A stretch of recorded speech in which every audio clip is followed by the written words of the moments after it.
High friends, customer 2 kg 2 டயரில் black currant ஃப்ளேவரில் cake வந்து கேட்டிருக்காங்க. அது நம்ம எப்படி ரெடி பண்ணோம் அப்படிங்கிறத பார்க்கலாம். அதுக்கு வந்து 7 and 5 இன்ச்சில் வந்து கேக் பேஸ் வந்து ரெடி பண்ணி எடுத்திருக்கேன். இது கம்ப்ளீட்லி வந்து எக்லெஸ் தான். ஸோ எக்லெஸில் தான் கஸ்டமரும் கேட்டிருந்தாங்க. ஸோ ஸ்பாஞ்ச் பார்த்தாலே தெரியும் எக்லெஸ் அண்ட் எவ்வளோ சாஃப்ட் அண்ட் மாய்ஸ்டாக இருக்குதுன்னு பாருங்கள். ஸோ இப்போ பேஸ் எல்லாத்தையுமே நம்ம லேயர் பண்ணி க்ரம் கோட் பண்ணி ஃப்ரிட்ஜில் ஒரு 1/2 hour செட் பண்ணி எடுத்துடலாம்.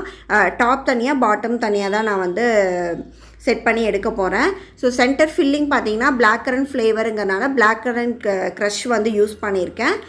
க்ரம் கோட் பண்ணி 1/2 hour செட் பண்ணிவிட்டு தென் எடுத்து மெயின் கோட்டிங் கொடுத்து ஒரு 1 hour கிட்ட செட் பண்ணதுக்கப்புறமா நம்ம ஸ்டாக் பண்ணோம் அப்படின்னா நமக்கு ஈஸியாக இருக்கும்.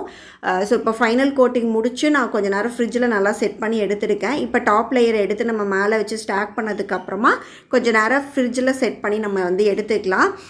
ட்ரிப்பிங்க்கு பார்த்திங்கன்னா ஒயிட் சாக்லேட் வந்து யூஸ் பண்ணியிருக்கேன். ஸோ ஒயிட் சாக்லேட் வச்சு ட்ரிப்பிங் அண்ட் ஸ்ப்ரிங்கிள்ஸ் அந்த மாதிரி டாப்பிங்கில் எல்லாமே நம்ம போட்டுட்டு வேர்டிங்ஸ் பார்த்திங்கன்னா ஹாப்பி பர்த்டே ஹீரோ அப்படிங்கிற மாதிரி கஸ்டமர் கேட்டிருந்தாங்க. அது வந்து நம்ம சாக்லேட் கனாஸ் இருக்கு இல்லையா, ஸோ அதை வச்சு நம்ம கீழே போர்டில் வந்து எழுதியாச்சு.